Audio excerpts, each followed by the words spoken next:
생각만으로 그치지 않고 그냥 해입니다.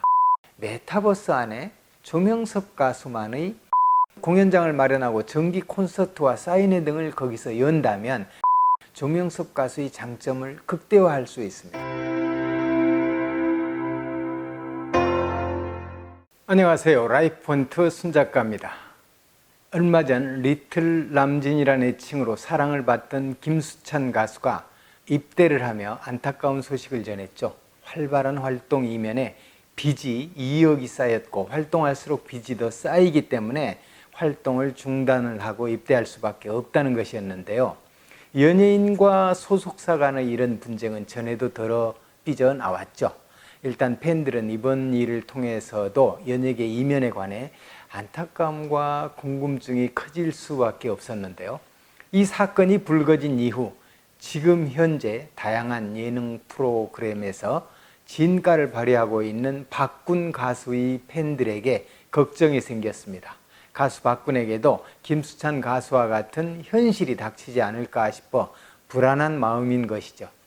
그러나 팬들은 소속사와 연예인 사이에서 전개되는 과정을 그저 상식선에서 짐작할 뿐입니다.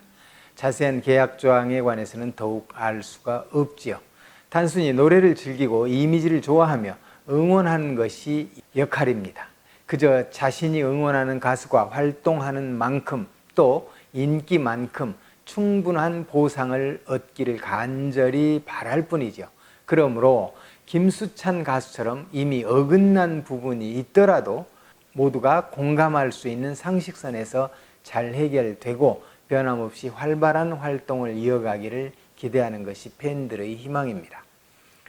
저는 조명섭 가수 팬입니다. 2020년 한 해 조명섭 가수를 주제로 작품을 창작하고 영상을 만들며 팬들의 글을 모아 책 명천의 선한 영향력을 발간 주도했었지요.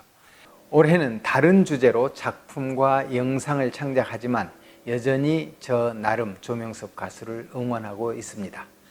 제가 몇 개 영상에서 가상과 현실을 조화한 메타버스를 통해 서해 창작 체험 세계와 작품 활동에 관해 이야기했었죠. 현재 제 모토가 뭔지 아시는가요? 생각만으로 그치지 않고 그냥 해입니다. 나름 공부하면서 직접 협업 방법에 관해 부딪혔습니다. 그 결과 몇 가지 결론을 얻었는데요. 메타버스를 활용한 제 창작 활동이 아직은 시기상조라는 결론입니다. 준비를 더 해야겠더군요. 그런데 덕분에 알게 된 것이 있어요. 대중가요 가수와 메타버스의 어울림입니다. 자연스럽게 조명섭 가수 생각을 하게 된 것이지요. 메타버스가 대중가수에게 미래의 대안이 될 것임을 이미 많이 알고 계실 겁니다. 세계뿐만 아니라 국내에서도 유명 기획사에서 대중가수와 메타버스를 매치하고 있으니까요. 대중가수와 메타버스의 조화, 이것은 분명 필수 상황으로 가고 있는 것 같습니다. 대중가수들은 반드시 메타버스 안에서 활동을 준비해야 할 것 같아요. 일부 대형 기획사가 메타버스 관련 산업에 투자하고 그에 관한 비전을 밝힌 것으로도 알 수 있습니다. 대중가수와 메타버스의 만남, 어떤 장점이 있을까요? 몇 가지 특징을 압축해 볼까요? 우선 메타버스는 대중과 만남의 폭이 매우 넓습니다. 이것은 가수 트래비스 스콧이 메타버스 공간인 포트나이트에서 공연 한번 한 것으로 완벽하게 판명되었죠. 한 회 공연에 1200만 명이 몰렸기 때문입니다. 이 숫자가 오프라인 공연에서는 불가능하다는 것을 모르는 사람 없겠죠.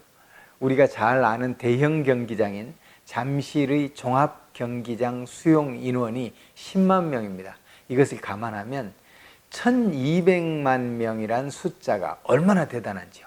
간단하게 말해서 온라인이기 때문에 가능한 숫자입니다. 대중가수의 메타버스 활용이 왜 필요한가는 더 이상 무슨 설명이 필요하겠어요.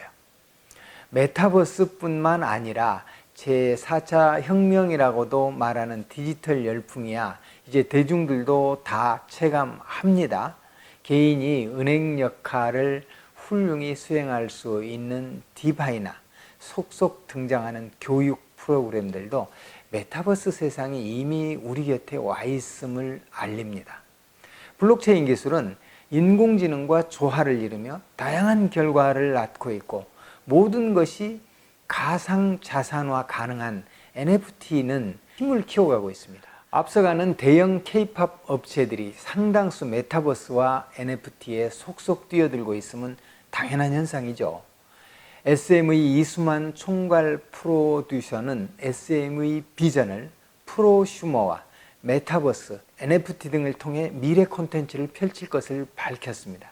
SM이 창출한 콘텐츠들이 디지털 생태계에서 프로슈머, 즉 팬들과 더불어 재창조될 것이며, 그럼으로써 SM의 콘텐츠는 높은 가치의 가상자산이 될 것이라는 의미입니다.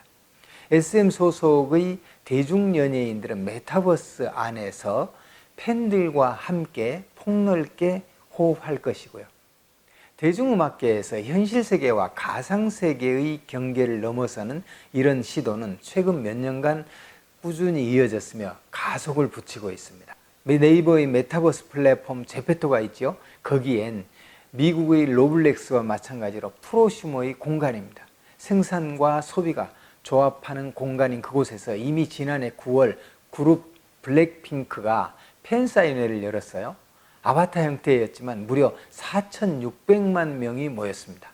앞에서 말한 래퍼 트래비스 스콧은 물론 영국 밴드 이지라이프는 이런 가상 게임 공간을 이용해 가상 콘서트를 열어서 대히트를 했으며, 지난해 히트곡 다이너마이트를 터뜨린 방탄소년단이 포토나이트에서 뮤직비디오를 처음 공개한 것도 메타버스의 힘을 활용하는 것이었습니다. 이런 사례나 가능성이야 간단한 검색으로도 다 아실 수 있으니 좀 더 현실적인 이야기를 해볼까요? 앞 영상에서도 밝혔지만 현실이나 가상이나 사람이 모이면 경제활동이 발생한다는 것은 재론의 여지가 없지요. 온라인에서는 오프라인보다 더욱 간결하게 큰 규모의 수익이 발생된다는 것도 이미 다양한 사례로 드러났습니다. 언택트 시대, 누구도 부정할 수 없는 지금의 현실입니다. 코로나 대란이 물러간다고 하더라도 이미 다져진 언택트 시대의 특성은 지금의 이런 현상이 크게 벗어나지 않을 것이라고 예상을 합니다. 팬들이 너무 안타까워하는 중에 조명석 가수 공연이 코로나19 상황으로 인해 이미 몇 번이나 취소되고 미뤄졌습니다. 이런 상황으로만 보더라도 메타버스에 관심을 가져야 할 수밖에 없는데요. 이미 소속사나 가수 측에서 어떤 방향을 설정하고 나아갈 것이라는 짐작은 하게 됩니다. 그렇다면 조명석 가수가 메타버스에서 활동할 때 어떤 효과들이 극대화될 것인지 예상해 보는 것이 훨씬 더 흥미롭겠군요. 조명석 가수 팬들 중에는 말 그대로 찐 팬이 많습니다. 듣고 또 듣고 보고 또 보고 싶어 하죠. 그런 의미에서 메타버스 안에 조명석 가수만의 고정 소통 공간이 생긴다면 얼마나 좋을까요?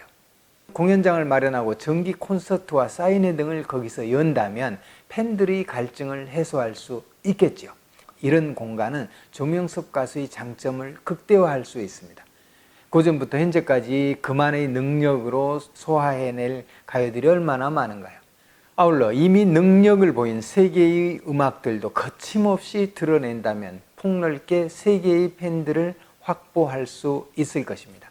특히 온라인 공간, 가상 공간에 익숙한 젊은 팬 확보도 원활해지겠죠. 아울러 기존의 팬 중에 연령대가 높은 분들에게도 기여할 것입니다. 댓글을 쓰게 하고 멜론에 참여하게 하여 인터넷과 더욱 가까워지게 한 것처럼 이제는 자연스럽게 가상세계로 안내하는 역할이 되는 것이죠. 가수와 소속사의 수익도 크게 증대될 것입니다. 복제하면 좋을 디지털 아트워크와 음원이나 발행 가능한 상품들을 묶어 NFT, 즉 대체 불가 토큰으로 발매할 수도 있으니 수익 발생이 폭이 넓어지는 것입니다. 앞에서 말한 트래비스 스콧은 단 한 번의 가상공간 라이브를 통해 천문학적인 수익을 챙겼습니다. 찾아보시면 금방 아실 수 있어요.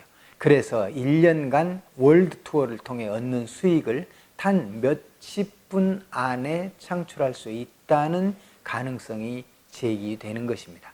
그것뿐만이 아닙니다. 바로 그 공연에서 첫 선을 보인 신곡이 이후 유명세를 타면서 빌보드 차트 1위를 기록했거든요. K 엔터테인먼트 업계는 최근 인수합병과 거대 기업들의 투자 소식이 자주 들립니다. 언택트 시대를 맞아 더 활발한 느낌이에요. 한마디로 가능성 때문이 아닐까요?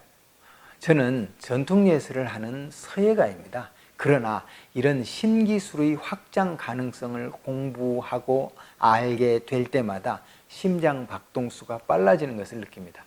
한 길을 가는 창작인으로서 동도의 젊은 아티스트들이 큰 꿈을 꾸고 준비하기를 바라는 마음입니다. 다만 고려해야 할 것도 있더라고요. 메타버스에서 청사진을 펼치기 위해 준비가 필요해요. 우선 가상세계에서 퀄리티 높은 공간을 만들기 위해서 그 분야의 능력을 갖춘 개발팀이 최소 몇 개월간 집중해서 작업해야 되더라고요. 그에 따른 비용도 만만치 않고요. 바로 이런 이유로 제가 서예 창작 체험과 갤러리를 구축하기 위해 노력하고 있지만 아직은 때가 아니라는 결론을 내린 것입니다. 저는 지금 제 나름 준비하면서 때를 기다리고 있습니다.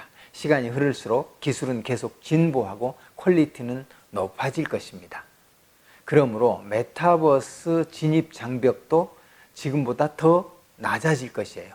지금 인지도가 낮다거나 자금이 부족하다고 해서 실망할 필요는 전혀 없습니다. 때를 기다리며 차근차근 자기 가치를 갖고 나간다면 메타버스 안에서 꿈을 이룰 수 있을 것입니다. 그런 의미에서 다음 영상에서는 콘텐츠를 생산하는 아티스트들이 독립적으로 활동에 필요한 소득을 올리며 활발한 활동을 펼칠 수 있는 방법에 관해서도 이야기를 나누어 보겠습니다. 창작은 창작을 낳습니다. 서예가인 제가 엉뚱한 이야기를 하는 것 같지만 하얀 화선지를 펴고 붓과 먹으로 형상을 펼치는 것과 같은 이 또한 제 창작의 일환입니다.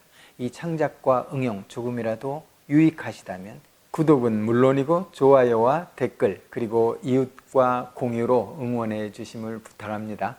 끝까지 함께 해주신 여러분 감사합니다. 그럼 저는 다음 영상 열심히 준비해서 다시 찾아뵙죠.